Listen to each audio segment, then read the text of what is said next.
Okay, guys. We're gonna get started here. Um, get the Rumble thing up and running. Hopefully that works. Um, we're going to be discussing um, Zaire, or as the real name indicates. Um, Hello, everybody. Thanks, Bridget. Turn on your mic. um, we're going to be talking about Zaire. I'm going to give you a little about was called, um, and so that we can lead up into what we're going to talk about today. I just saw Cousin It. Now she's gone. I gave her the spike. Uh, okay, so just so that you guys know, we've kind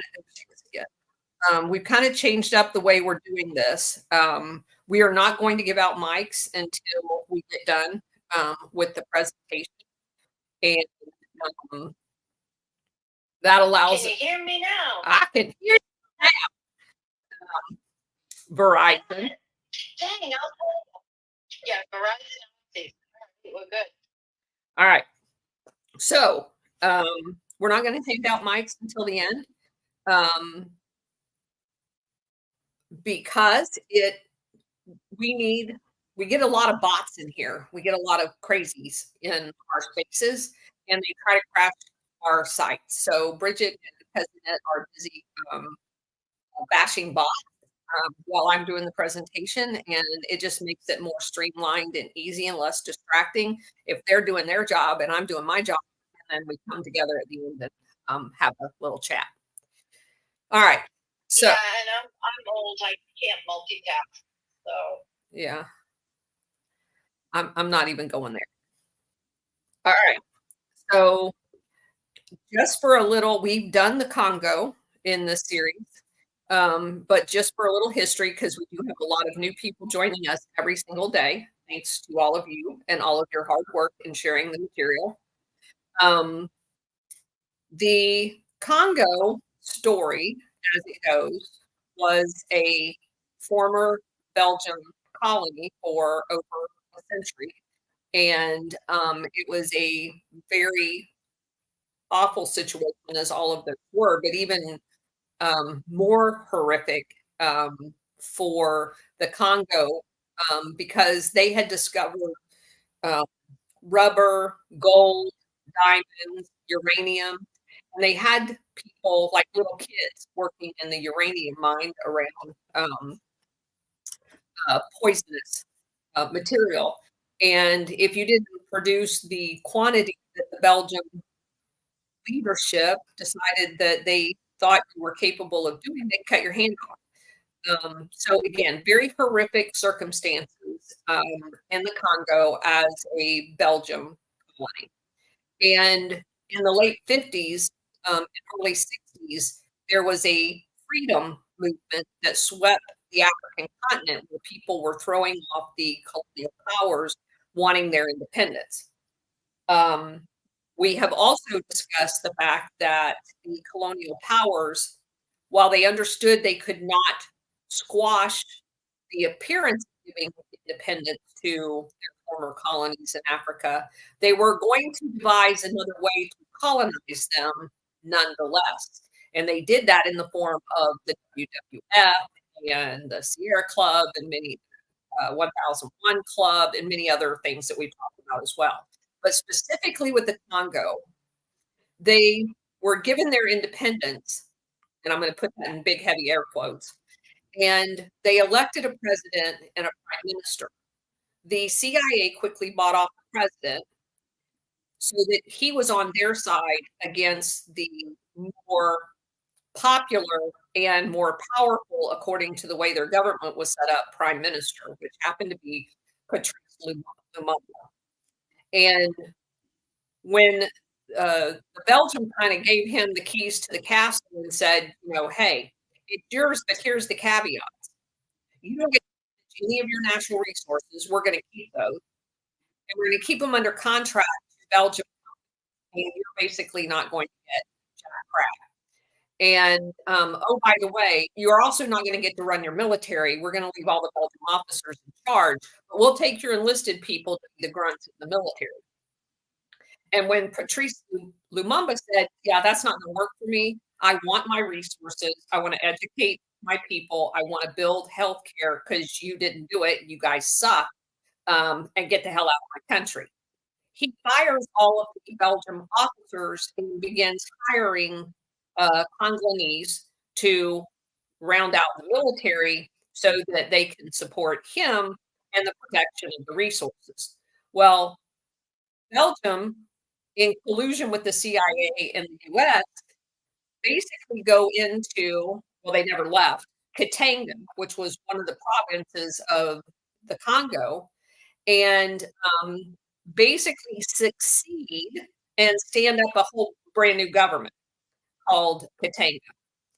And the NATO proceeds to build the world's largest NATO base to protect all of the natural resources, the gold, the diamonds, the uranium, blah, blah, blah. They elect their own government, and immediately all of NATO recognizes this breakaway country because they want all of the resources. And all of the people that are involved in it are corrupt, they're bought off CIA stooges. And as this is unfolding, they're also bribing the president of the Congo to fire, which he has no authority to do, Patrice Lumumba, which he does. And then he basically goes into hiding. They kidnap him, they kill him, they bury him, and they dig him up and they boil him in acid. Um, and then in 2020, the Belgium NCO that stole one of his teeth when they were boiling in acid finally returns the tooth to the family of Lumumba, you know, weeks later. So it's a horrid story. It is a representation of a similar story throughout all of Africa in the destabilization, strategy, tension, colonialism, never having stopped saga of much of the continent of Africa. And you see today that they are throwing vestiges of some of the leftover colonialism, which I only have to say more power to them in doing that. So when all of this happens and Lumumba dies, is killed, they basically go through some iteration and the reconstitution of Congo to make it not so obvious what they did. Um, and part of that process was renaming it Zaire, just to confuse all of us who's not paying attention. So this guy, um, President Mubatu Sese Seko, I'm not exactly sure that's the way you say that, but we're just going to call him Mubatu and spell his last name Sese, and then the second part of it is Seko. Um, in 1975, he is the president, a strong man, and completely under control of the CIA. He has, at that point, been in charge for approximately 10 years by 1975 because he took over in the aftermath of the uh, Lumumba fiasco. Um, and he is known for corruption. He is known for his relationship with the CIA. He has amassed a fortune to the tune of billions of dollars, which hide out in Swiss, Paris, and New York banks. And you can immediately see the bankers' uh, benefit to having these CIA stooges because they money launder money into them through the World Bank and such, and then they deposit that money, which is you and I money, by the way, um, into these fat cats banks, and then they can do all their derivative bullshit as a result of that in their fractional lending and the, financial, money laundering aspects. So these guys pay well to the international syndicate that has been set up around them. Meanwhile, the Congolese are starving, and the only thing worse than his corruption was the cruelty that he showed to the citizens. And in this book, William Bloom, Killing Hope, I'm going to read you a quote about Lovato. He rules by decree with a grotesque impulsiveness that seems to shock even his former officers. One recalled that in June 1971, Mobutu had forcibly enlisted in the armed forces the entire student body of the university. He was he was put out by the students' demonstrations. Mobutu finally relented, but 10 of the students were sentenced to life in prison for crimes of public insult to the state. One intel source recalls a Mobutu approach eventually deflected that either Zaire, with CIA help, or the agency alone undertake an invasion against, quote, those bastards across the river, quote, which was referring to the Congo Republic, is a real wild man, one of the CIA officials said, and we have had trouble keeping him under rein. Careful what you ask. In June 1975, Mobutu announced that he had uncovered and suppressed a coup attempt against his physical elimination. Because that's what the CIA does when they get done with you. They'll just coup you too. He initially labeled it a large foreign power that was out to get him, and that they were thirsty for the money and resources from Zaire. And in an accompanying editorial, it indicated plainly that the foreign power he was referring to was the United States. A few days later, the Zairian paper asserted that the CIA had organized tribal dissidents and Black Americans for a coup against Mobutu planned for the 30th of September. Mobutu declared that the quote, imperialists were displeased with his breaking off relationships with Israel, his naturalization of many foreign owned businesses, and the sincere and reciprocal friendships between Zaire and China and North Korea. Because again, you are not allowed to talk to anyone the CIA tells you not to. Several high ranking Zairian military officers, as well as civilians, were arrested, including most of the CIA's indigenous agents in Zaire, the ones on the CIA payroll. The government announced that one of the arrested officers had returned 4 months ago from a U.S. military school. Another had been the Zairian military attaché in Washington until he was recalled 2 weeks before. And a third had recently came home from none other than forces at Fort Bragg, North Carolina, which is where we find many of our Operation Gladio players.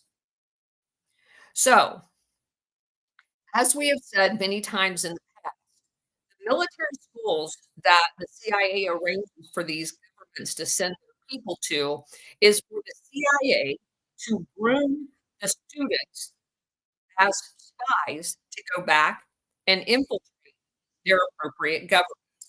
That's the whole purpose of international schools, bringing these people, who in many cases are not terrorists, into the population in America.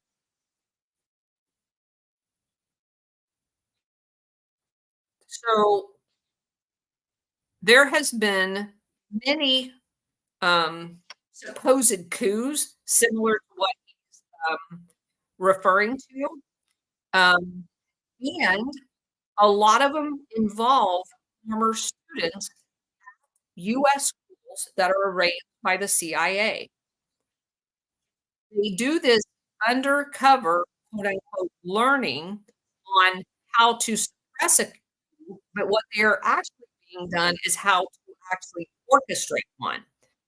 And we also saw that in the bomb school in Southern Texas, where all of the school America's top when they graduated from School of Americas in the Panama and for Operation Condor, the top graduates would go on to the closed military base in Southern Texas and learn how to, quote, unquote, "use bombs," when actually what they were being taught is how to create bombs. No time did any of those graduates, there's been interviews with many of them, ever be deployed on a CIA deployment to actually defuse a bomb. They had repeatedly been on CIA deployments to assemble, blow shit up, to include in Washington, DC, in the case of the former ambassador to Chile, where these same people, graduate of that same Texas school, had been deployed into downtown Washington, DC, to put a bomb on a car, blow it up, and kill, um, Ambassador Leta, who was President Allende's former ambassador, and they managed to, severely injure 2 bystanders, killed a US citizen in the bomb attack that was, the former ambassador's aide. So, FYI. Eventually, 7 of those arrested were condemned to death for the alleged plot, including some CIA agents. 7 were acquitted, 27 prison. No Americans were named as conspirators, but the US ambassador, Dean Hinton, was ordered to leave the country, and Zaire recalled its ambassador from Washington. So, of course, the first thing we're gonna do when we talk about one of these ambassadors is we're gonna look up the ambassador, and when you look up, he has a very interesting background. I'm going to read you just a small segment of it.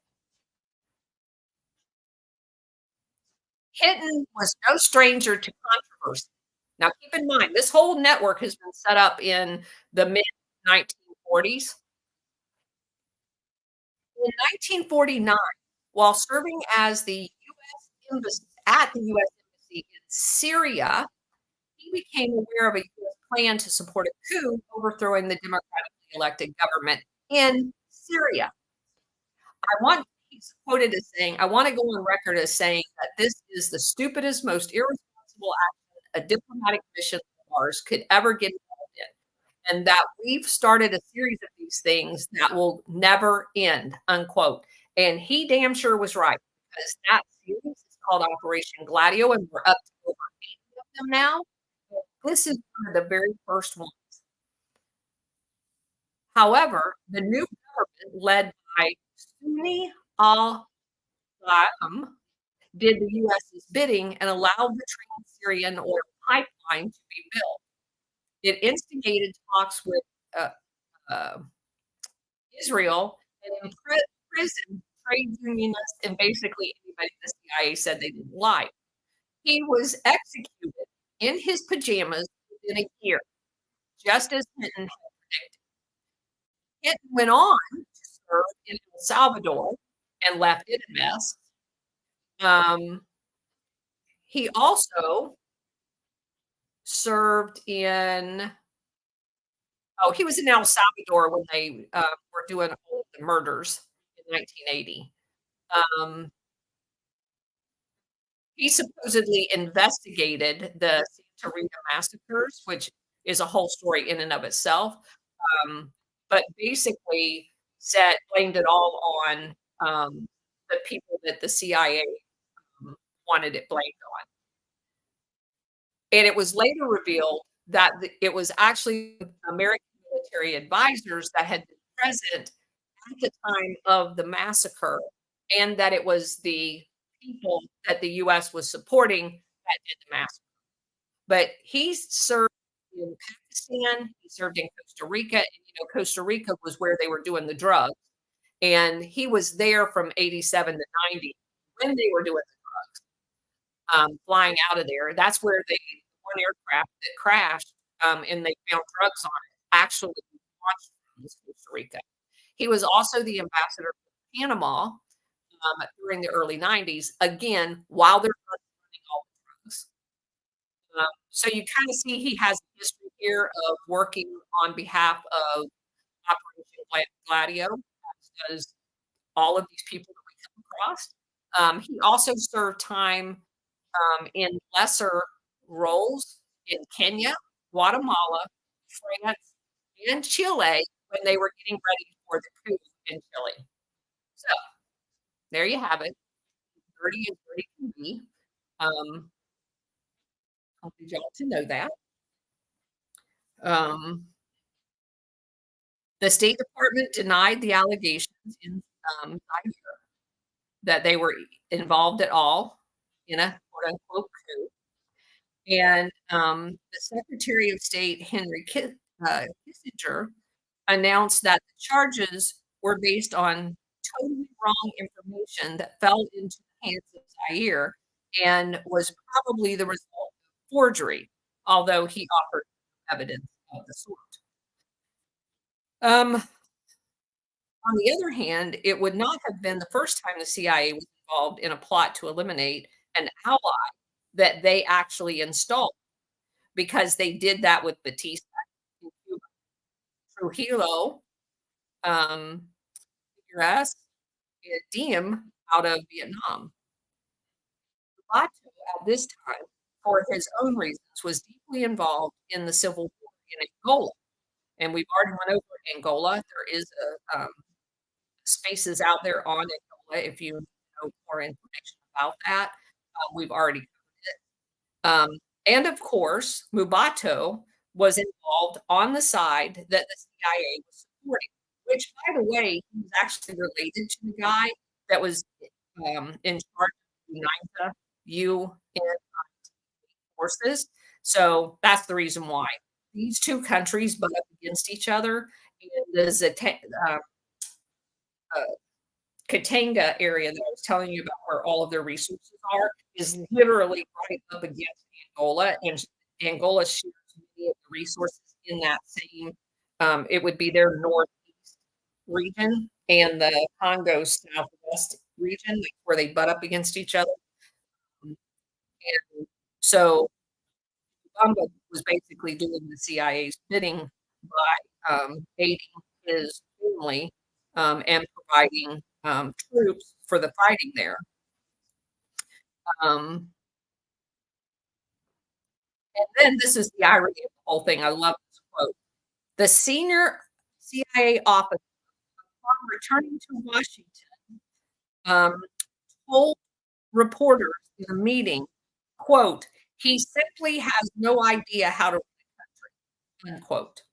Doesn't that sound like Drew Prince and the, recent podcast that he was on? You guys freaking installed a moron that you can control. You paid him billions of dollars, money laundering. He killed hundreds of people, if not thousands of people. He supported the killing of people in all of the surrounding areas, thanks to you. And then you have the audacity to come back to the United States and tell us he doesn't know how to run a country. That is, like, bizarre even for the CIA. More propaganda.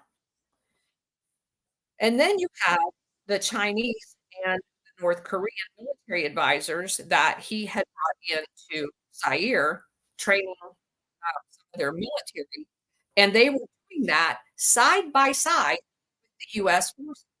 That kind of makes you scratch your head and say, is North Korea was North Korea a satellite? Because this isn't the first time we found North Korean military advisors operating side by side with CIA. advisors, Operation Gladio exploration. I'm coming more to the conclusion that that's exactly what North Korea.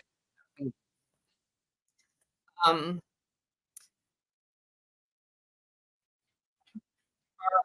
moving on. The expelled American ambassador Hinton was no ordinary Foreign Service diplomat. And William Bloom goes on to tell us a little bit about what he found as well with Hinton. It says he worked closely with the CIA since the 1950s and was no stranger to this type of a diplomatic operation. In 67 to 69 in Guatemala, in the following 2 years in Chile against Allende, Hinton, under the cover of working with USAID, had played a role in the CIA operation. He then served on a subcommittee of the National Security Council before taking up his ambassador post in 1974. After alleged coup was exposed by Mubatu, both the CIA and Mubatu acted as if nothing even happened. The agency did make an appeal to the president for the freedom of their agents that were now sitting on death row, but no one was ever able to find out what happened to them. It did seem to be remarkable that Mubatu was remarkably submissive to the CIA after that. Ubatu asked the CIA to help him annex a small province called Cabinda, Kabinda. It was actually property that belonged to Angola, but it was separated from the rest of Angola by a narrow strip of Zaire territory. Ubatu had coveted this province since 1965. His greed for it was heightened a few years later when they found oil off the coastline. The CIA, although visibly involved in Angola for the exact same reason, because of their resources, um, promptly flew in a 1,000-man arms packet for use by Zairean troops who marched into Kabinda. Binda. Agency officials helped to coordinate this almost casual invasion of a sovereign nation, but the operation was not successful. Now, this is a problem that I have with most authors that talk about this. The CIA did not do this. 1,000%. The CIA did this for whatever it was going to get concessions from Zaire. The CIA is an international syndicate. They do not work for CIA stooges in foreign countries. 6 months later, and we'll prove that in a minute. 6 months later, in April 1976, the CIA gave Ubatu close to $1.4 billion to distribute to U.S. forces, thousands of whom were refugees in Zaire that were hungry and starving. Did Ubatu use that money for that? Absolutely not. He put it in his bank account. And the problem with this is the CIA, through all of their promised backdoors, banking software, knows exactly where this money is going. They track it. Um, According to CIA African specialist John Stockwell, quote, they rationalized that it would mollify him, bribe him not to retaliate against the CIA, unquote. He also goes on to say, according to Stockwell, it is an interesting paradox that the SEC has since 1971 investigated and the Justice Department several large U.S. corporations for using bribery to facilitate overseas operations, while at the same time, the U.S. government, through the CIA, does exactly the same thing. They bribe the governments to do whatever they want you to do, but and they will allow foreign country one of the US companies to do it if they're in the international syndicate. The ones that they fine for doing it is when someone has become a whistleblower or something like that, and they can't avoid doing that. Same thing can be said of murder. A few months earlier, in January 1976, the Justice Department concluded that no grounds existed for federal prosecution of CIA officials involved in the plot to assassinate several heads of state, including Patrice Lumumba in the Congo. So again, the government can assassinate foreign heads of state and domestic ones, for that matter, like JFK and potentially President Trump, not be ever held account for it. But don't you try. In early March 1977, during a pause in the Angola War, members of the Lunda, Lunda, tribal group of Zaire, who had been in exile in Angola and fighting along with their Angolan tribal kin on the side of the MPLA. Um, the MPLA was the good guys, by the way, not the ones they were not supported by the CIA. But the MPLA is the ones we talked about Angola. They were the people that were they had been educated outside of Angola, most times in European schools, and they were from the cities.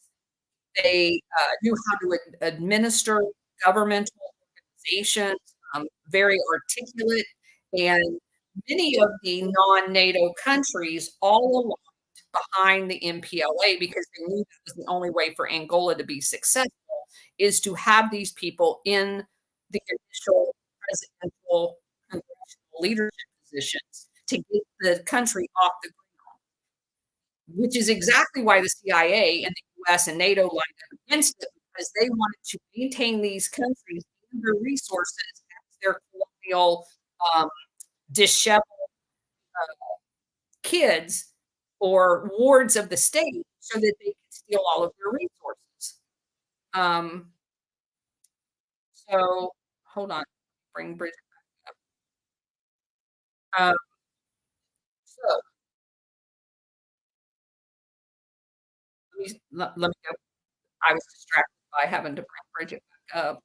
Um, where did she go?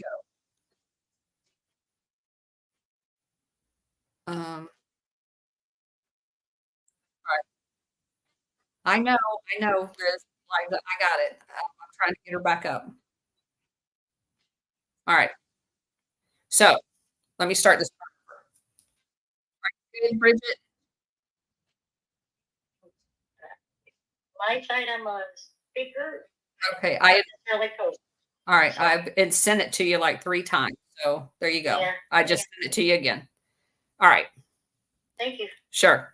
All right. So in March 1977, during a pause in the Angola War, members of the Lunda tribal group of Zaire, who had been in exile in Angola and was fighting along with the good guys in Angola, the MPLA, crossed the border back into Zaire to begin. Basically, at this point, had the MPLA had gotten into the leadership in Angola and defeated the UNITA. So they decided to carry that success on into Zaire and resume the old civil war because they were the good guys in Zaire who'd been kicked out when Lumumba had been murdered. So they want to take the success, the weapons that they have, and carry this forward. Can you guys see me? Um, in into Zaire. But there was unfortunately only about 2,000 of them, and they were largely former residents of the Katanga area that had got kicked out when NATO stood up that big base. So it didn't go very far. Mobutu urgently requested help from Zaire's traditional arms suppliers, Belgium, France, and the US, because again, Mubatu is on the payroll to keep Zaire a ward state of NATO.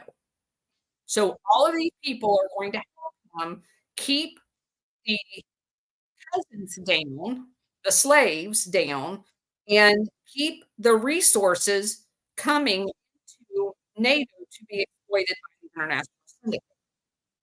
And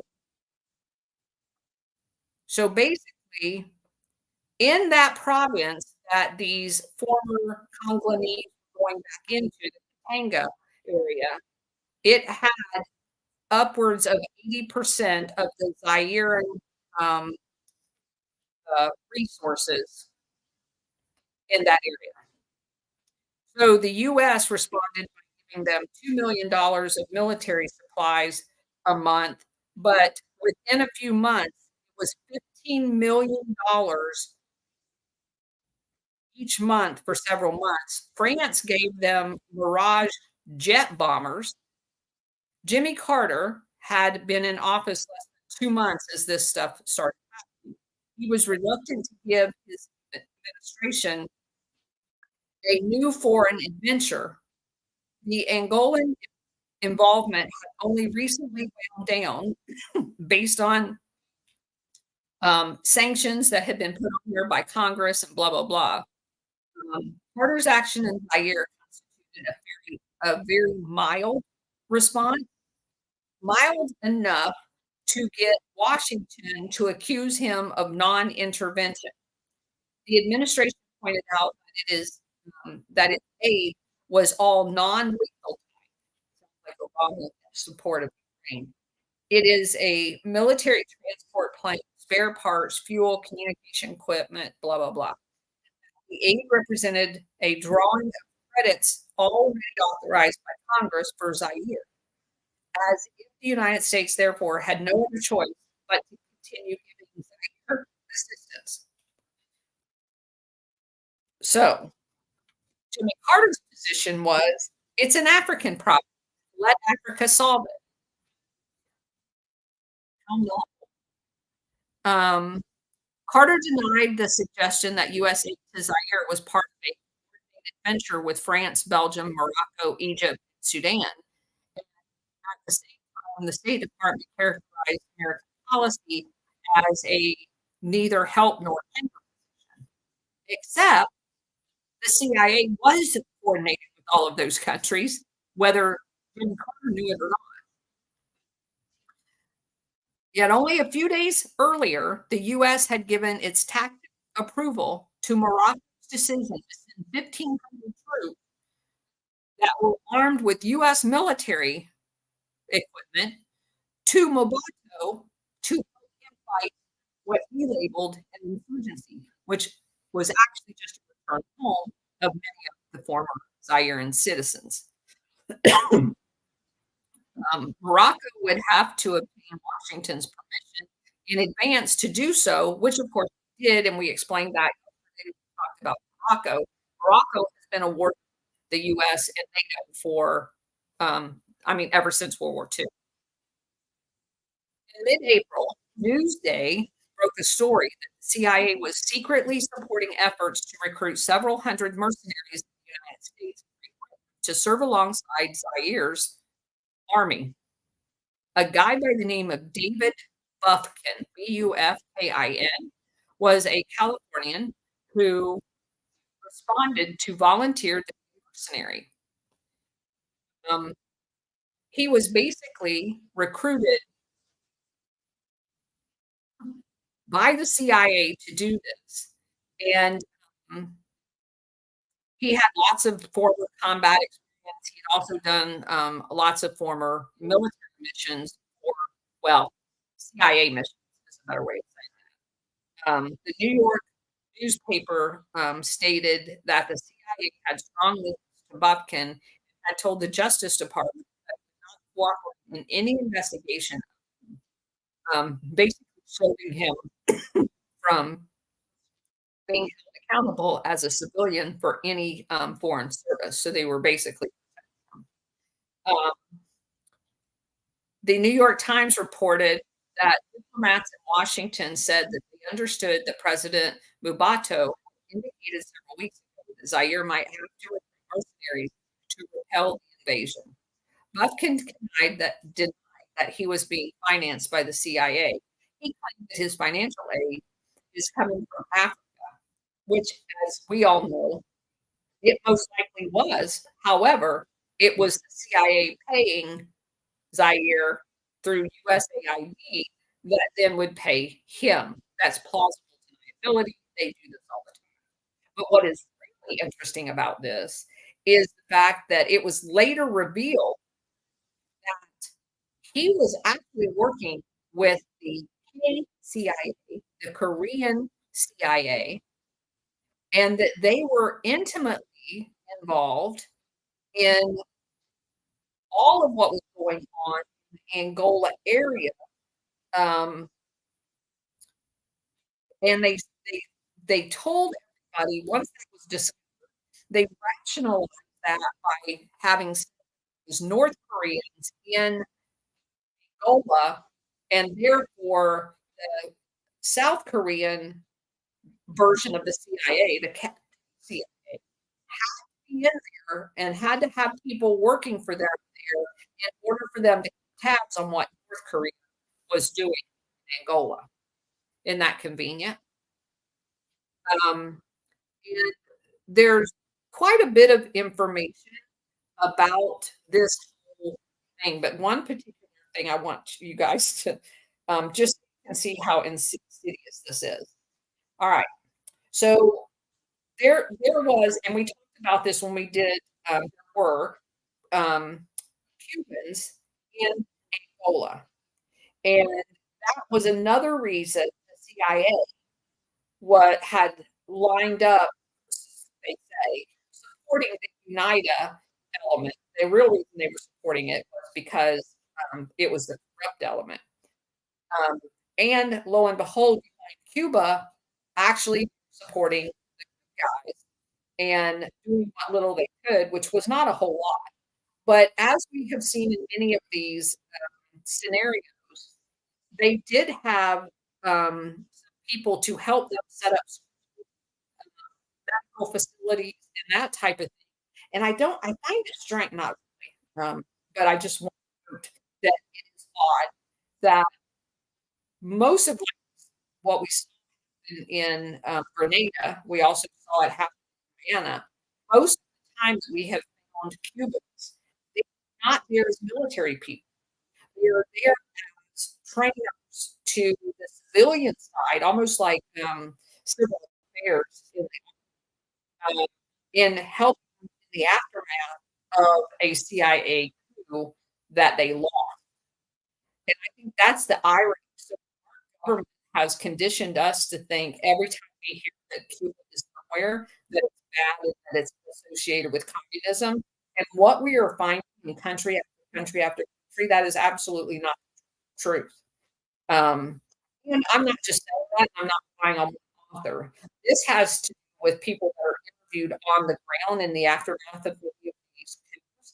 It is documented in places that you would least likely find it, and that's in some of the human rights documents that everybody reads about the UN website. They would go in and do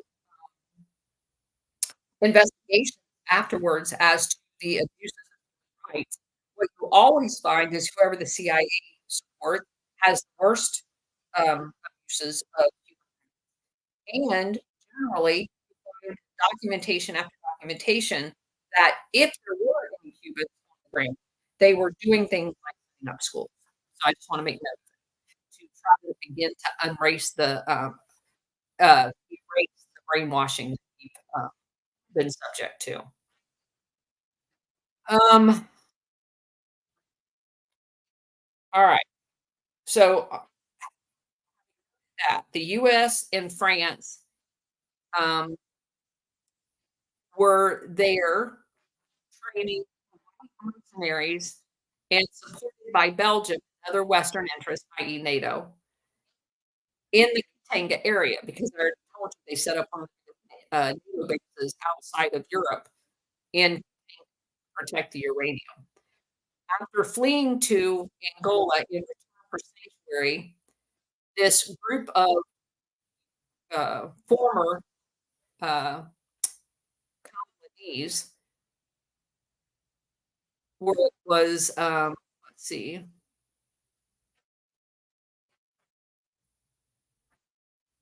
I okay, hold on. So the group that was there, they end up back in Angola, and the ensuing civil war that occurred in Angola. So he's going back in time. Excuse me for a minute. Sorry about that. And they're just saying that the Cubans was on the MPLA side. Um, the invasion could not have taken place and it could not have continued without the material support of the US on the side of um, Zaire and some support from the rebels from the Soviet Union. I researched quite extensively when we were doing the Congo. It is almost impossible. I mean, I found documents. I don't ha have no idea how those people were even able to stay alive based on the minor amount of support that anyone could document that came into, Congo/Zaire from the Soviet Union because it was pennies on the dollar compared to what the US was flooding into, that area. To the credit of the Carter administration, it resisted the temptation to embrace all of the unfounded charges against the, that were being made, docu supposedly saying that Cuba was involved, um, and that the US did not view the conflict as a confrontation between the Soviet Union and the West. And increasingly, um, crazy, Mubato had finally moved to declare that if the US had have capitulated in the face of communist danger, it should be announced clearly. So basically, he's trying to bully us into doing more when the Carter administration was in and they refused to get involved. Um, the day after the first US shipment of military aid, Washington expressed its concern about the possible loss to American mining in Zaire. Again, this is talking about the uranium, and that's the whole reason we are doing this. However, there was not necessarily a logical connection between the Lunda capture of Shaba province or even toppling Mubato and a threat to a foreign investment and loans. The Carter administration offered no elaboration on its statement. No matter who controlled the mines, they would look to be selling copper, cobalt, and other materials. In 1960, this secession movement of those same Lunda forces in the Katanga province had been supported by both Washington and Belgium. So you see, in one case, when they're going to control the resources, they support Katanga being its own province. But now, when the former Congolese people are coming back from Angola, having won that civil war, the US is no longer in favor of that being its own entity, and they're going to protect it with everything.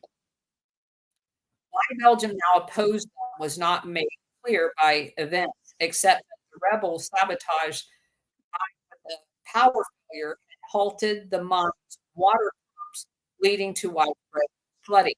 In a neighboring Angola, as we have seen, when the Marxists, what they referred to as Marxists, MPLA took control of the oil-rich province, it cooperated fully with business as usual with Gulf oil companies. So what the author is clearly saying here is you could have allowed the MPLA its natural rise to power and have gotten the same result without all the dead bodies, but they refused to do that because they couldn't control that government. The Zaire government, on the other hand, in 1974, took over most of all small businesses and the plantations without ever compensating owners because that had gotten paid for, installed by the CIA, and had no vested interest. His money was coming from elsewhere. He was not a nationalist. He didn't give a shit about the Congo or Zaire. He was in it for the money. The MPLA people cared about Angola and wanted it to be a success. That's the reason why we should stay the hell out of other countries. All right, we're almost done. In a newspaper article called Why Zaire, there's a quote: "A highly dubious proposition for the United States to deepen its involvement in the birth of Zaire in the way that it has," unquote. That's a quote from President Carter. He went on to say, quote, "It has not explained the contingencies or stakes which require such an abrupt American response, nor the risk of delay," unquote. In other words, he's questioning why the hell are we there? And that was portrayed in the international syndicate media as being indecisive, he doesn't know what he's doing, blah, blah, blah, because he's not a bloodthirsty international syndicate goon. They made fun of him in the media.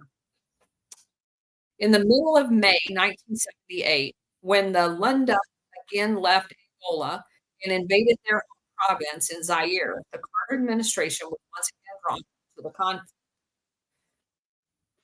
Determination this time, particularly meeting in 11 days in Washington, heads of NATO governments act decisively made all the difference.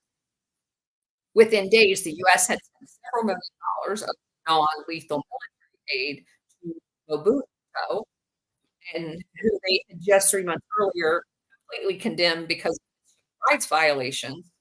Um, they also sent him a fleet of American military transport planes that began ferrying Belgium and French troops into Zaire.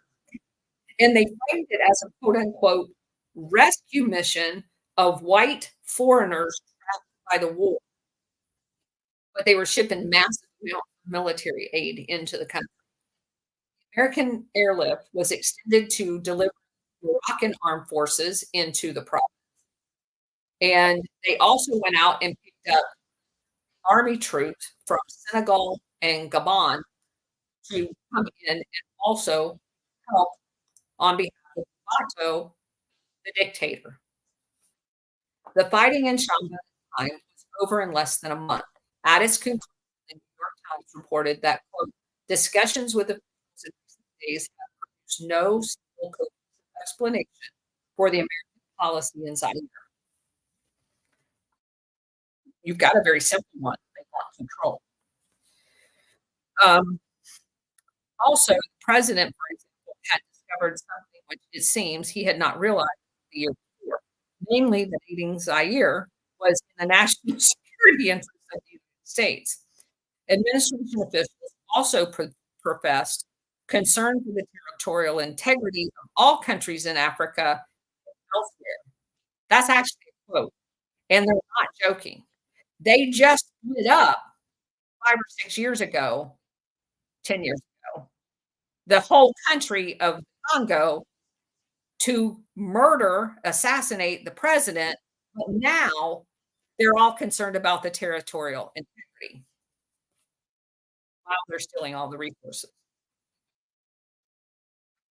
Several African governments which came of Bato during 2 years likewise expressed concern about their states, and they all just so happen to be CIA-controlled dictatorships that have been set up by the same organizations that Mubarak had been.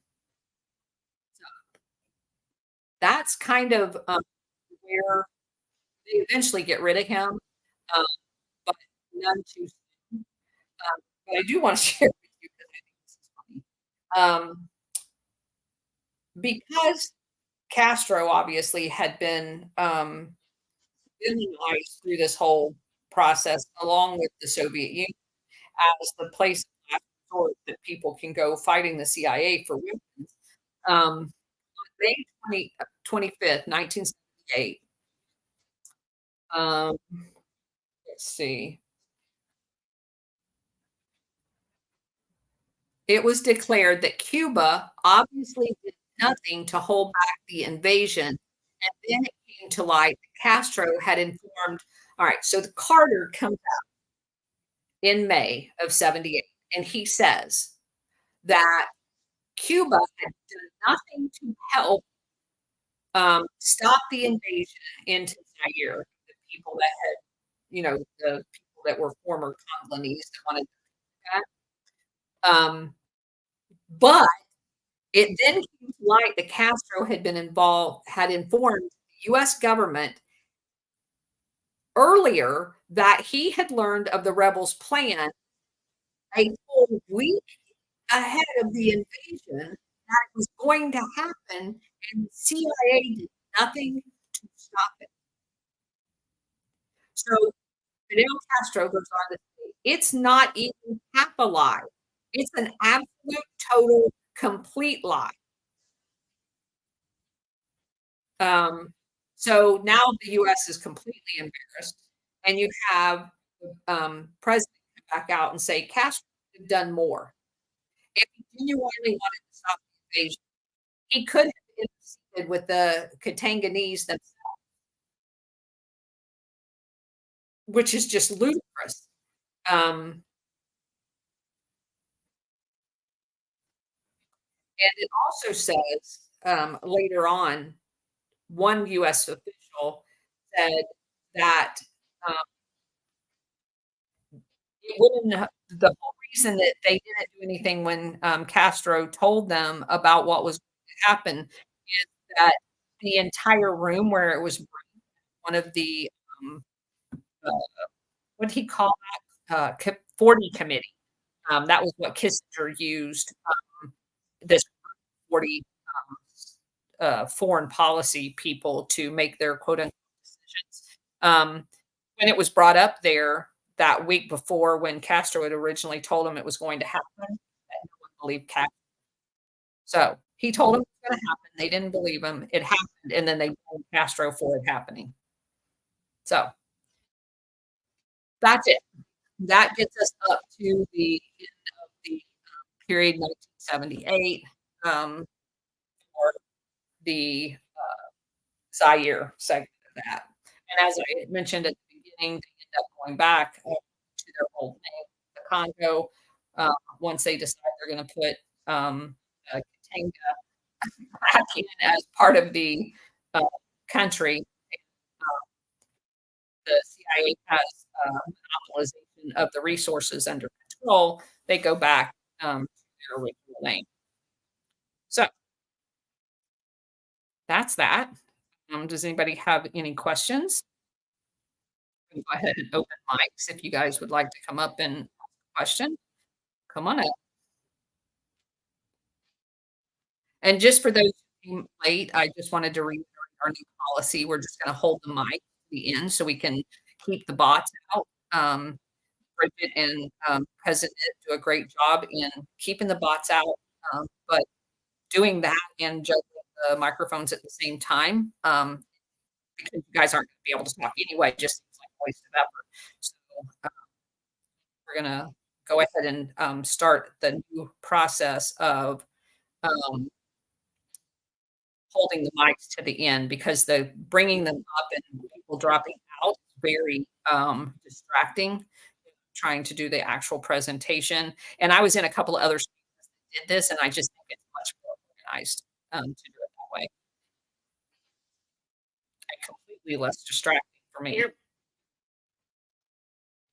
expanding a little bit, huh? Okay.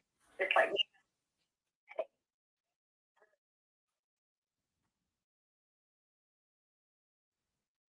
Thing to say specifically it, but I appreciate the invitation.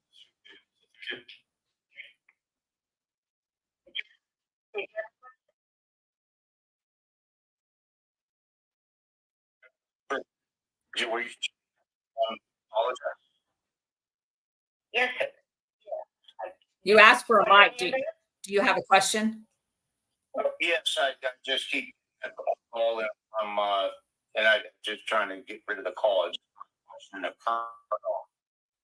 considering the present circumstances of BRICS being formed in a big meeting in November around the presidential election, the failures of intelligence in Africa, among with Barack Obama's poor uh, leaving Africa in very paced, turning their backs on America, and he imposed sanctions against them. It's connected to where we're at with BRICS, in your opinions? Um, BRICS is a long time in coming of people getting tired of being coerced into um, adhering to the US driven global policy, and not just US. I mean, it's literally the West. It is all of NATO walking around with a big stick of Gladio, beating people over the head to do whatever they want so they can steal all of their resources. And BRICS, to me, is the resistance gathering the wagons in order to be able to defend themselves collectively um, against the impending new world order that the West wants to implement, because the rest of the world doesn't want, and that's kind of a defensive mechanism for them to put a stake in the ground and say, That's exactly the way that I had taken it. And my second question is, the other night, I think it was Thursday or Friday night, we were discussing the WWF organization out of front, called it the front. We had mentioned Teddy Roosevelt as being a conservationist, but we also had mentioned that he was shot for a and carried a bullet 90 minutes. I just thought it was a strange coincidence on Saturday what happened. What was your take on that? I would not consider Teddy Roosevelt in the league with Trump. Um, but just to be clear, when we talked about the WWF, the World Wildlife Fund, they operate in Africa, but they are not located in Africa. They are very much a NATO-driven, Western-driven entity to recolonize the continent of Africa. So, Yes, and I agree with you 100%. Roosevelt, two different leagues, considering, but I give President Trump credit for standing tall during very well.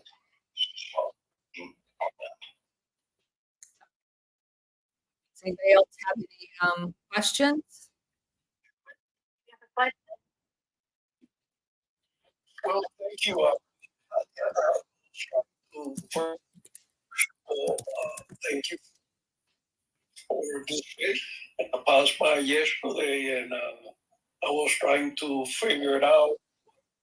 We speaking about today. I see the Congo, and but I came late, so I wanted to hear a little bit more what is this about. I heard about Gato in the Congo, and what I can say is I know when the war started in Brazzaville, and then it moved up Angola, and that's when back then they were protecting the wells oil, the group of water. Those water is like a entity in conflict.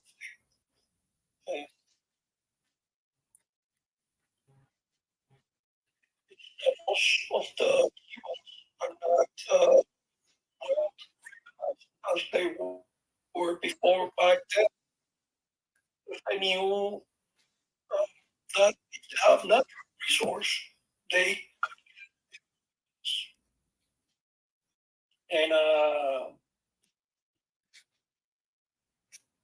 have this opportunity today, space and so much information. We can separate the truth from what have been programmed to us is kind of is very difficult. People understand what we. I mean, I don't know if I'm in the same communication you want to discuss today, but what I can say is that, for example, we have a leader in Cuba, which everybody knows him um, Diaz Canel, and Diaz Canel is the president of Cuba put by the Castro regime.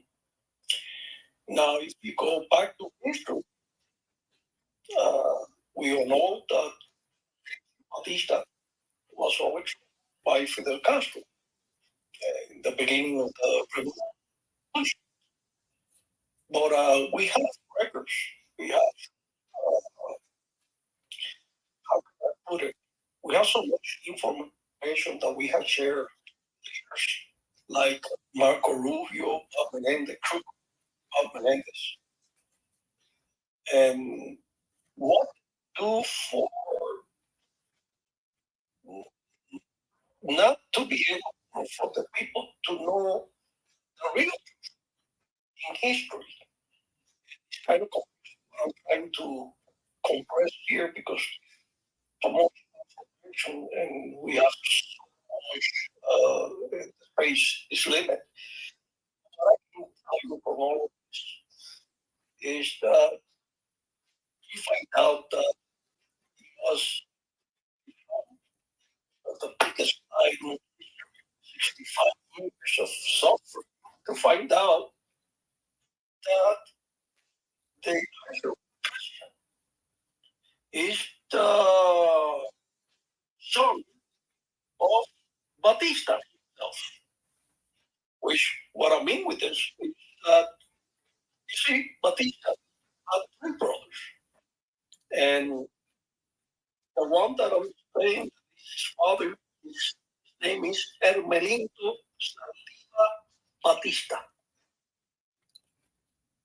And you know, it's very simple. You can check the DNA.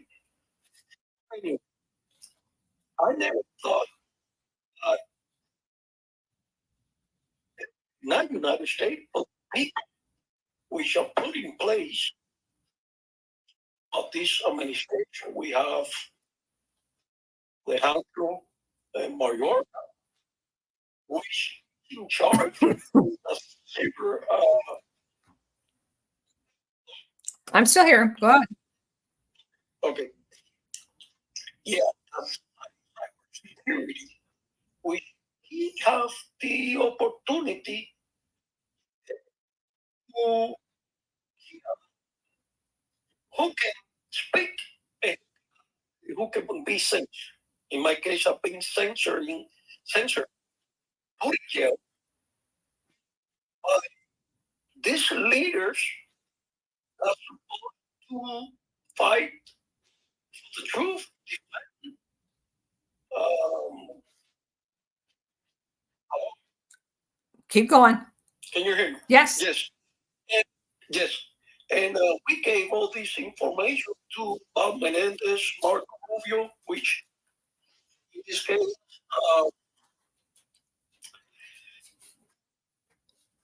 it was through Vivian Bond, which is the wife of Bob, which are only leaders that can talk to Washington, but I guess the brokers and the lobbyists and so much money interest in all of this. This is 65 years.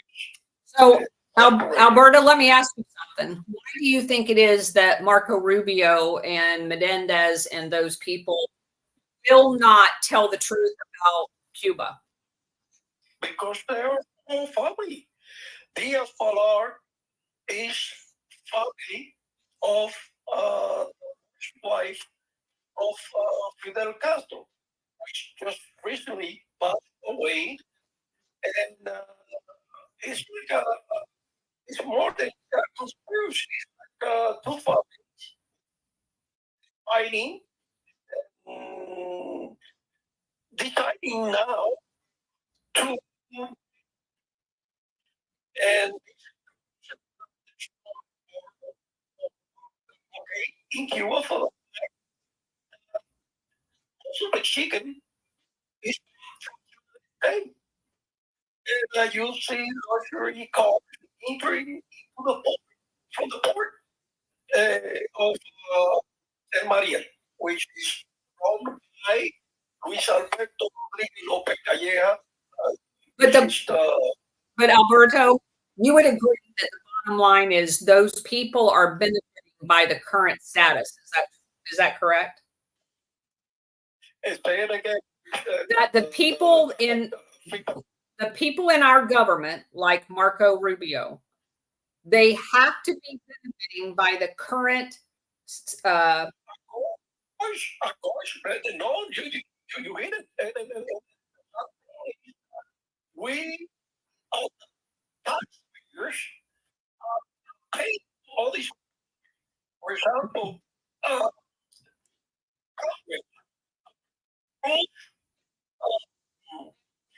Mexicans, okay, quickly, Cuban community, Cuban exile. They know is the power of the purse is which the voice and the Cuban people properly, which are all these people involved, which they like having a cemetery of a cemetery, and of course, you myself.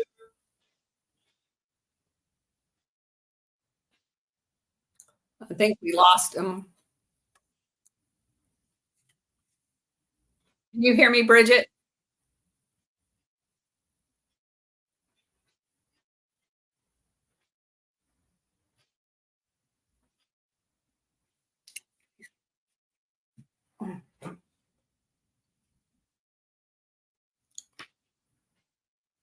Right. Okay.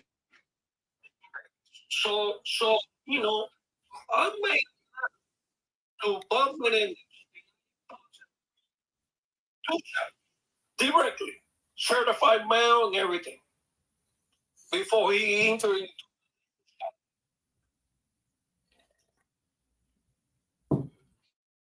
Pick up a Cuba, who you may ask, oh, this is the Alberta, you keep cutting in and out. I'm going to have to Bridget, are you there? Can you hear me?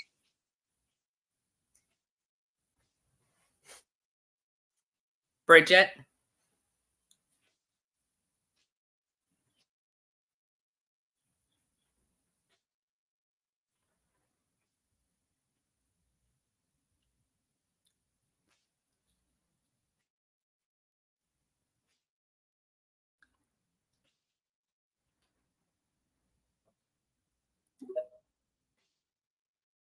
Bridget, can you hear me?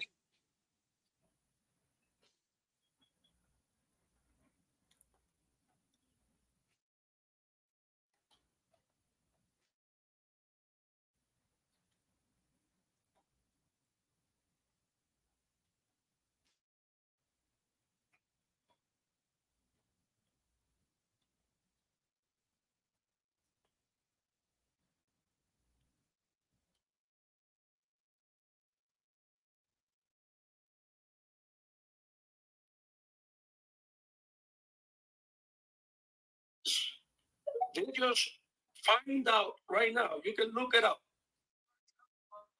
Recently, yesterday, Sergio Pino, a billionaire that pay up like $300,000 for two hit squad to kill her wife. This is the same people that received Sergio Pino. Look it up. This is the same person that was.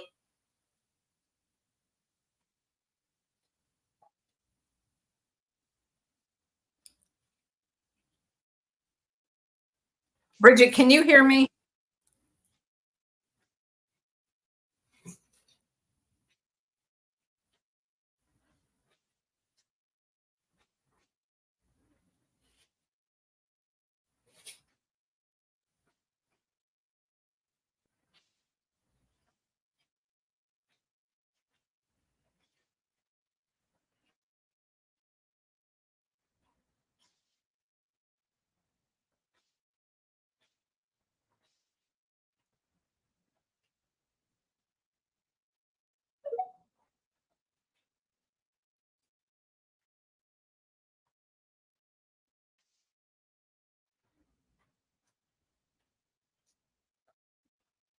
Bridget, can you hear me?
And the history books are being written by the ones who are perpetrating the crime.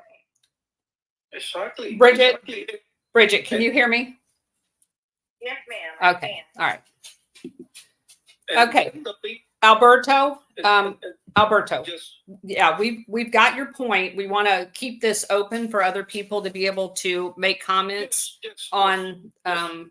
the topic here. So thank you for uh, being part. I was able to hear you. I guess you guys just couldn't hear me. So, Right, right. all right. No, well, thank you for this opportunity. And whoever wants, I more than talk about all the evidence. So whoever wants to get in contact with me, just I can expect maybe have. Awesome. Thank you. Okay, Um, thank you. did anybody else have any questions or want to?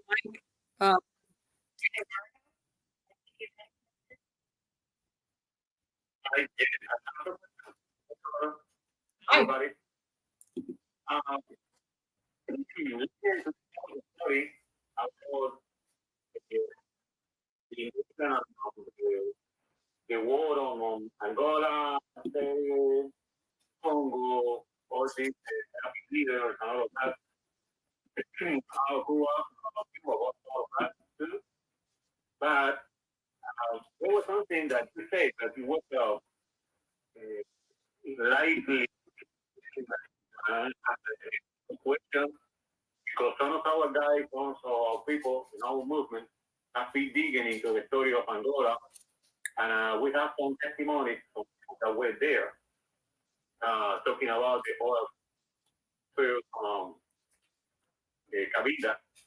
They say that they was a part of Angola that the oil, and they pretty much they point the way they would stay there to get oil. That just oil field was where the property of the Rockefeller,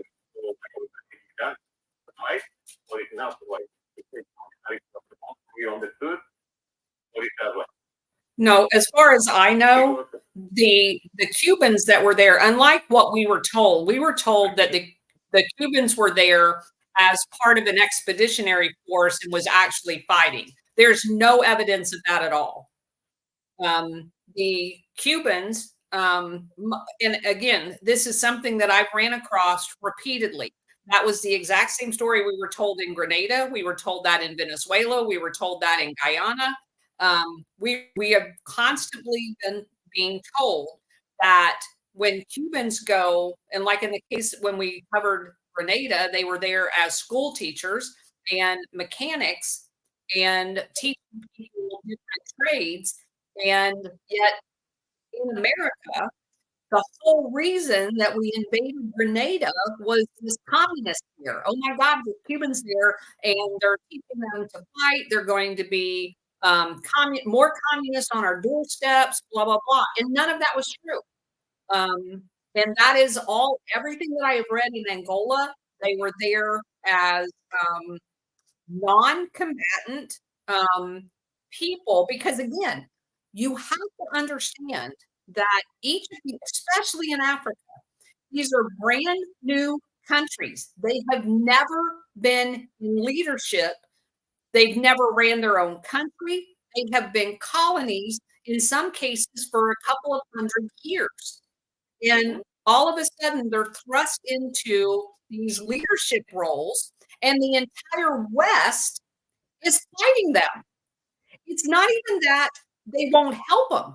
They're actively launching wars and sabotaging them.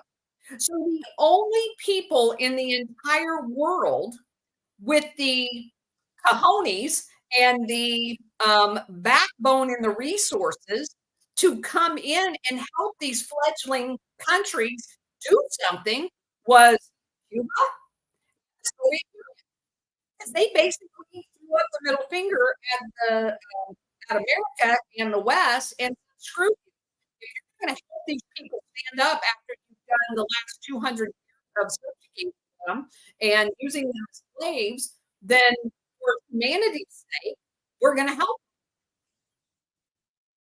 So that's been my experience, and that's what my research shows.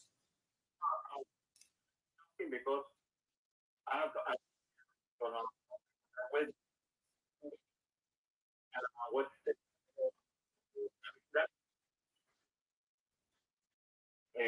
also finally and all that, and some of that will say that out of that finally and blah blah blah. And in that case, what was that? Was protecting some part of the businesses in Angola. Because the Cuban people now we are already given to being participated on that war or trying to destroy whatever communist or revolution or whatever it was. They were talking about that. Instead, from that operation, Angola was one of the most scandalous cases of in Cuba history. It was the case of Ochoa. This guy was freedom, the Gladio operation, really trading drugs, diamonds, beer, a lot of people didn't be the most trafficking on all of that money, money to use the legal America and all of that. So pretty much at the of Gladio. We pay more attention to that, more attention to whatever Cuba was doing there, because Cuba was and acting as you know, reason for Castro to gain power, and it all was because of we have any United States and have to go. And then move in Castro. Pretty much it's the same thing. It's the same happening. I think I say I'm not the same thing. Repeated it over and over and over. So, Yeah. Okay. All right, James, go ahead.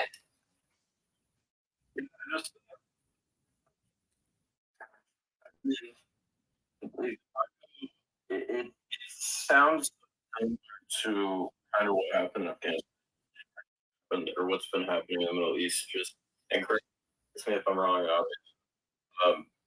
but it's almost so. Whenever I used to think of America, I thought of guys. Why? Well, for us guys post World War II, we didn't what no other nation had ever done. We completely obliterated our enemies. What happened was we rebuilt the countries that we destroyed because we knew people were leading, it was leaders who were leading people astray that we were fighting. And so now, like, you hear the Congo and saying that, Cuba and Russia are going to help out, basically giving the middle finger to America. You see the same pattern happen in the Middle East and China. We turn our back on Afghanistan and leave everything. And the Chinese come in. They just want to build a road. Resources will be your friend. We'll help you as well. We'll give you whatever. And it's a similar thing, a reoccurring trend where America will come into the place, mess it up, completely destroy it, turn our backs on it, and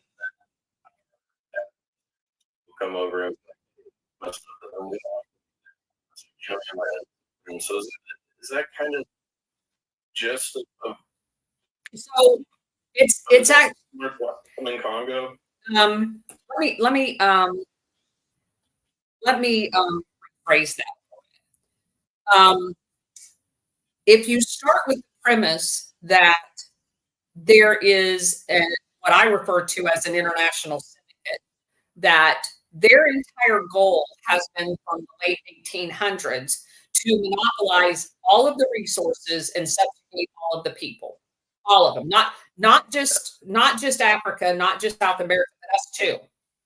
This is not about the United States as all of us. This is about all of them against the world population. So these conglomerates and these people that make up the controlling element of this international syndicate decided well before the World War II. We had those wars in order for them to set up international institutions to do exactly what they're doing right now. Without those world wars, you would not have the you wouldn't have the nation. Right. Yeah. You wouldn't have NATO. So you had to have those world wars in order to set up the manipulation infrastructure. Once they had the infrastructure set up, they needed a paramilitary capability to subjugate all of the countries who actually thought that they were a country. And so they their goal was to install a fascist dictator. They never did the rebuilding of these countries out of the benevolence of a good heart. They did it to build into these countries a controlling mechanism that they control. Um, and West Germany and Germany in particular is very illustrative of that because when the West German government was set up, the entity to be the CIA installed uh, SS Nazi General Reinhard Gehlen as the chief of intel to Adenauer, who was the first quote unquote non-Nazi West German chancellor. If you actually do research on him, he was anything but on Nazi, had all kinds of ties, elements of Germany. And he, in fact, had a whole bunch and reinstalled everybody that was acquitted and anybody that had a life sentence, he commuted basically time served. So all of the Nazis are now all back out on the streets and quote unquote denazified West Germany. The entire thing was a scam. And the BND basically reported to Alan Dulles. Galen basically worked for Alan Dulles at the CIA. They co-owned front companies like Crypto AG. Everything about our history has been a scam as far as what you and I believe to be true. It's all a lie. And they went country by country by country. Operation Gladio throughout Europe and Operation Condo in Latin America. And installed dictatorships that they controlled so they could steal all of the resources from all of these countries. They kept getting richer and we kept getting poor. They did it here. They did it with NAFTA. Yeah. So That's so interesting that you said it's in the 1800s. That is when we had the Prussian model education system. 100. it's not a coincidence. You know, it's not. I mean, you control you control information, you control how people think. You control information, you control the people. So it's like it starts in the 1800s. Fabian society, they were eugenicists, they were propagandists, they were controllers, and they set the ball rolling with initially takeover. And again, I don't know if you've ever read anything that Anthony has written about how the same people in London and New York funded the Bolshevik Revolution. They also funded Hitler. They funded FDR. They basically put us on the roll to serfdom while writing, telling us they were doing it. Wait, so I guess I'm gonna ask every 10 because I'm curious. But I don't know where, but I'd rather we were notified I might hit a Pearl Harbor thing. Japan hitting Pearl Harbor wasn't just from the Imperial Empire, but it was like a very deliberate thing. If you go back in time, and believe me, I have read so much about this. If you read the book Left, they make a clear, documented history of about 10 years before before Pearl Harbor. There was a wargaming annual exercise at what we now call PACOM in Hawaii, home of the Pacific Fleet. And during this wargaming exercise, it had went on for decades. Had any Asian force ever come across the Pacific and successfully um, did a like the military call it red air. They had never been able to in the war game successfully get um, to the ships to bomb them. They were thwarted every single until 10 years prior to bombing with people that were assigned to, I'm just gonna call I don't know what the actual term was called, but basically the Pacific Fleet. Um, there were people that later turned out to be spies, part of this wargaming facility. And what they discovered through a couple of uh, cruises to the northern route into the Pacific or into Hawaii. They had always assumed that at particular points in the year that it was impossible to take a northern route into Hawaii successfully because of icebergs and all this other stuff. The war game that at that 10-year point proved that to be a false assumption. And for the first time ever, the Red Air was able to successfully access and neutralize the Pacific Fleet. And the Japanese had access to that plan. It was later found and provided in World War II that they actually had that information. So there are a lot of people getting their tinfoil hat on you. There's a lot of people that believe, I don't know what Operation Golden Lily is, where all over Asia, invading all of those. We were always told they did it because they needed the resources because they live on an island and they couldn't just buy resources. They were stealing all the resources. And to some degree, that may be true. That isn't what they were actually taking. They were taking during those 27 years. They took Korea as a colony. They invaded China. They invaded Vietnam. They were actually taking all of these people's gold, silver, all kinds of gems and art. They basically looted. They even took kitchen sinks. They took pottery out of these big, ginormous buildings over there. Literally took things down to the studs. And during this process, a lot of that were taken back to the emperor's palace, valuable stuff, or they dug huge, like ginormous, double football size tunnel facilities underground in the Philippines and buried all of this treasure. And there were people in the United States that knew that they were doing this.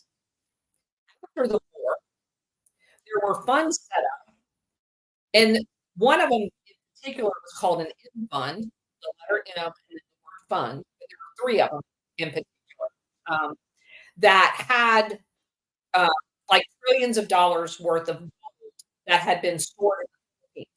Marcos, I don't know if you know this, was sued because he tried to steal one particular guy who dug up some of that gold. It was this guy who black marketed a lot of the gold in banks throughout the world for him for decades. His cut of 10% dollars, and he successfully sued Marcos after the CIA decided that he was used him to that, and they removed him. He was brought to Hawaii and lost by this guy's family to recover the $42 billion that they stole from him because primarily they were in U.S. banks, the gold was. And they never got the gold, but they were awarded that gold by the court. So there was it's the biggest lawsuit ever brought in the world, $42 billion. And that was just his 10% cut. So there was a lot of money to be made by what Japan was doing, and there was a lot of people that knew what Japan was doing. Right. Okay, so I this is kind of where I try to figure out the role between military and criminal organizations and syndicates. And there's been one question that's still trying to figure out. But have you heard of Moore's Law? Okay, so Moore's Law is a law in IT about the number of transistors to, I think it's almost every. From this is Moore's Law,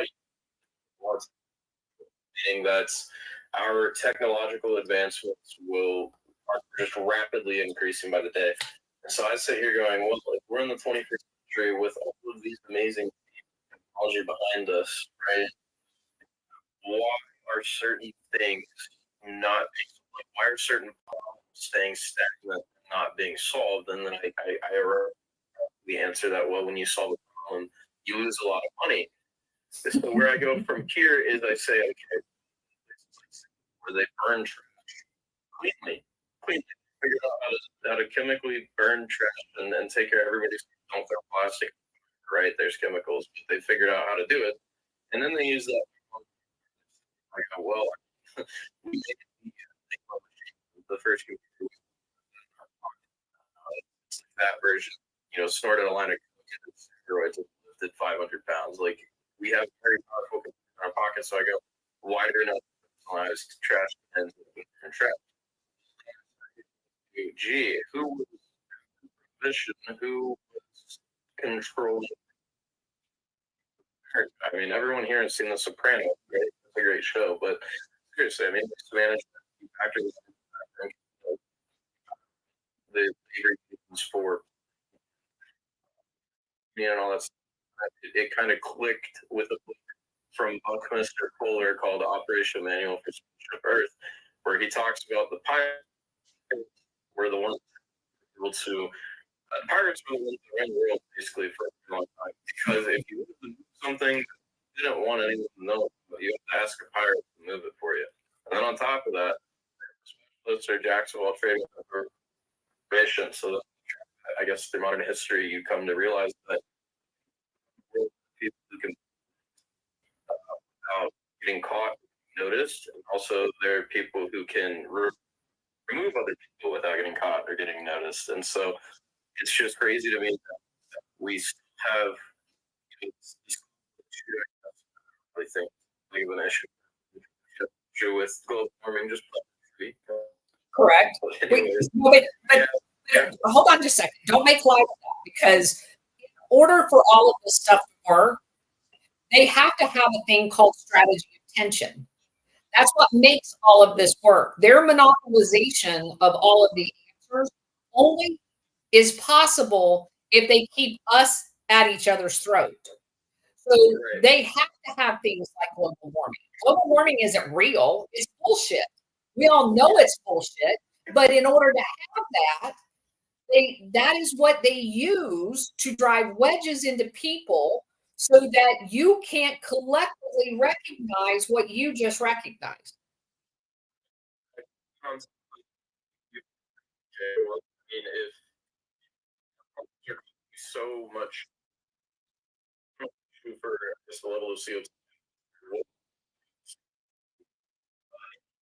trade that put numbers to check we chop down wood all over the And who's doing that?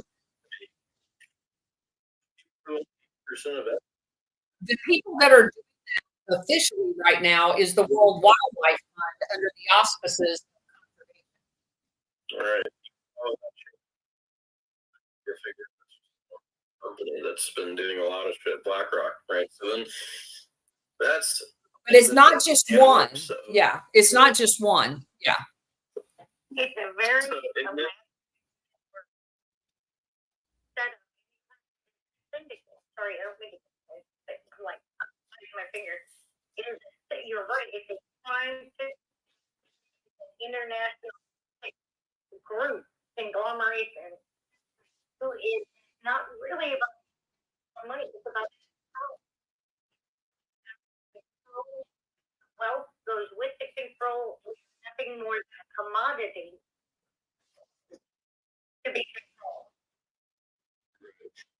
And so I guess we're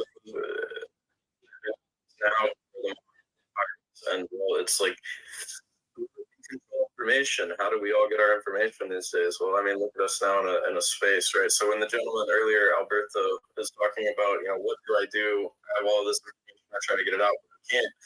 It's like, unfortunately, there are filters and barriers on the internet that'll prevent things from getting out, which is why Colonel also hesitant to email you what I want to share with you. What I did post a picture of a stack of documents, and that's not even all of it. We're still digging through all this stuff. So I'm trying to get everything prepped and figure out how to share that with you before we get on.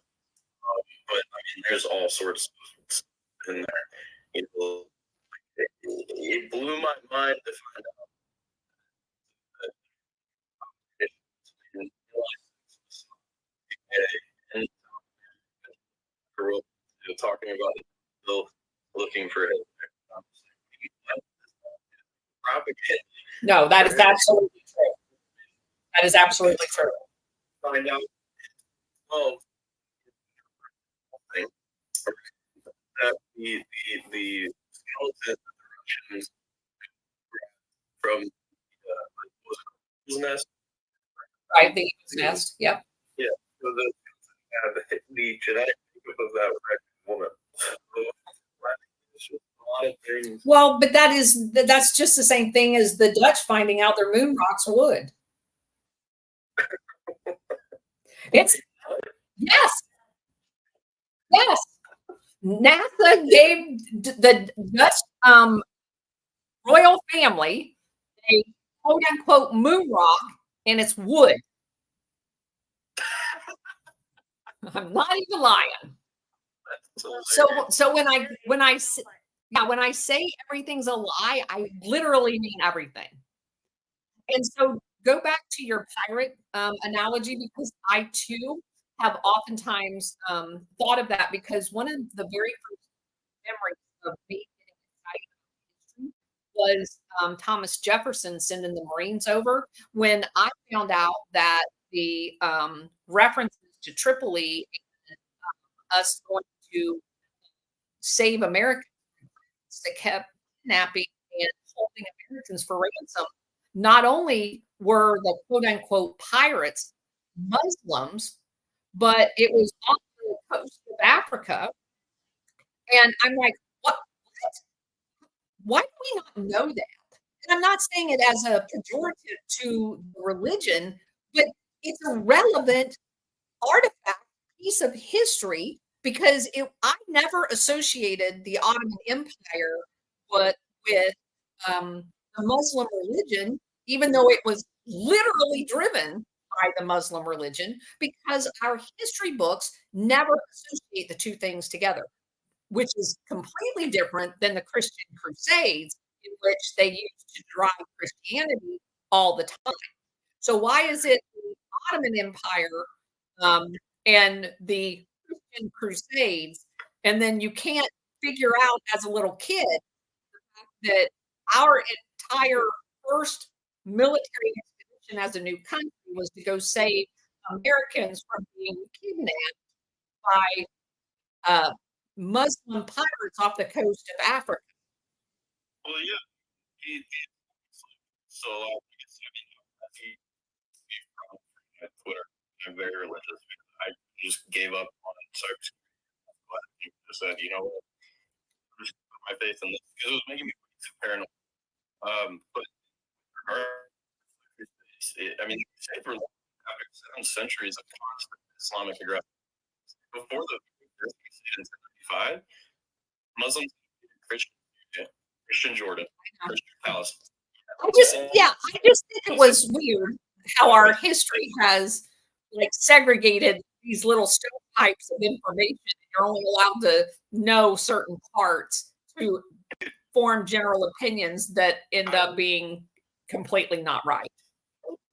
I was in 5th grade when they took the words "under God" out of the Pledge of Allegiance. 6th grade when we stopped saying it all together, and also like middle school when we started, there's no more God, basically talking about school because you'll offend someone. This is happening to me in elementary school.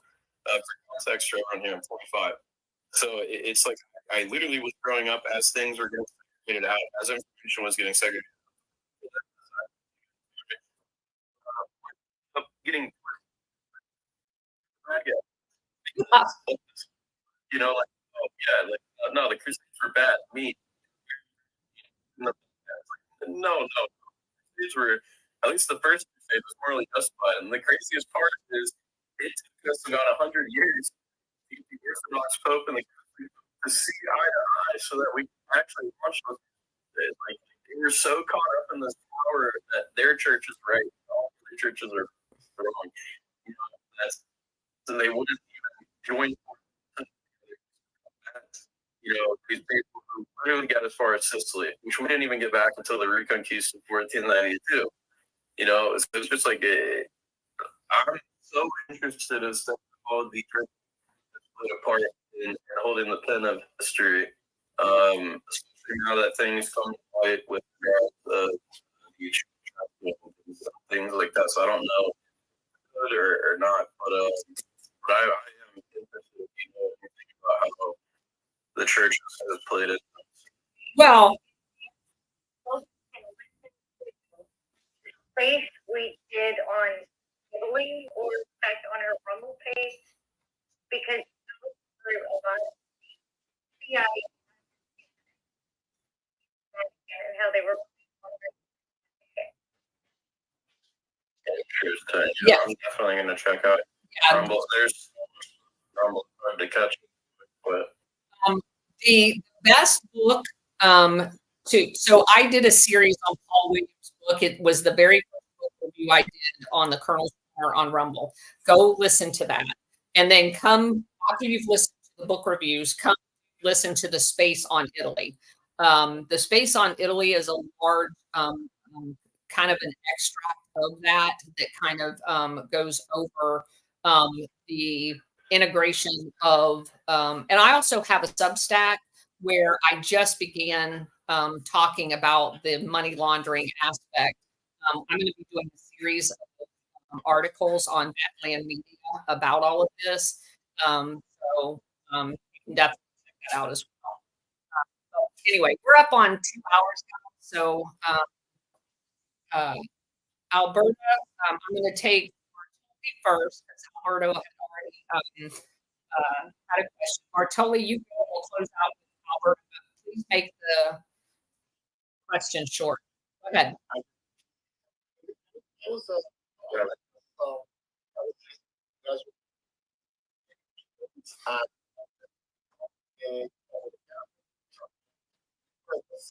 That authorize the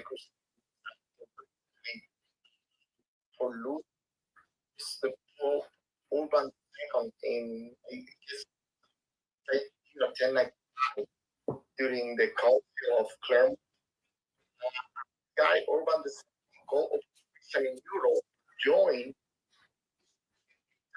to liberate the Holy Land, Jerusalem, and all places from Muslim control.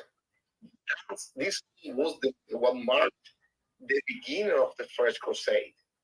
In that speech, Urban II promised permanent indulgences, which means complete forgiveness of sins to all those who participated in the crusade, attracting a lot of nobles and peasants to join the cause. Although he didn't explicitly say, "Look, please," he promised spiritual and material rewards. All this idea of the crusades, they could and territories and they encounter along the way. So if going back to what I don't see that with the Christians where the good guys here. I think of course there are no good guys or bad guys. And all wars, religion, I think we're just here in an eco trap, that we right in going and conquer, and the Pope lying to people about indulgences, stuff like that. That's Okay, Just wanted to- Bartoli. Yeah, thank you for making your point. But let me tell you, from my perspective, this speech was not about the Crusades. He just mentioned it in relationship. His point is that the Crusades followed 600 years of Muslim conquest. He did not say that there were good guys and bad guys. He said it was justified to take the territory back from the um, the Muslim Ottoman Empire as it had encroached into Europe, and along the way murdered hundreds of thousands of people because at the time their edict, you mentioned the edict of the Crusades, the edict of the Muslim aggressors was you either convert to Islam or you will be killed. And I've been in the Italian churches where they invaded and chopped people up into little pieces. I've seen those pictures of some of the later conquest into Europe through the peninsula of Italy. They have this weird church. I need to. I still have the brochure from it. My daughter went on a. She was like in third grade. It was a school, and it was traumatizing to me as an adult. For some, I don't know how they did this, but there's glass cases in this southern Italy. The pieces of people in their clothes, not in formaldehyde or anything else, are in glass cases that are shuttered in the turrets of this. And they were all in the basement of this particular church when the Ottoman Empire arrived. They went down into the basement, chopped everybody up, and somehow, in the aftermath of that, these glass cases were constructed, sealed, and still have the people inside of them in pieces. And they opened the shutters in front of these little kids. I about puked, but I've seen the aftermath of that. It's gross. Nobody's justifying anything. What we're talking about is how our history has been perverted, and we only hear particular versions of it as opposed to all of it. I'll Totally understand. A little bit more of because political, economic context behind this, but novels say as an opportunity to gain power and prestige. as did the Ottomans, as did the Ottomans. So let's move on because that Right. okay. We're moving on because that's not the subject here. Alberto, go ahead. Yeah, and what is history and finding out in history that also people died in Argentina or the Pope Francisco hold the money of all the narco traffickers of Latin America. It's not going to fix a problem today. As I said before, we got the information. Now, to the people who want to suppose. I've been doing it for years, so that's to say. Okay. Okay. If we don't have anybody other questions, we're going to go ahead and end for today. We'll be back here tomorrow at noon, and then we go to 4 o'clock permanently on Monday. So thank you all for being here. Appreciate it.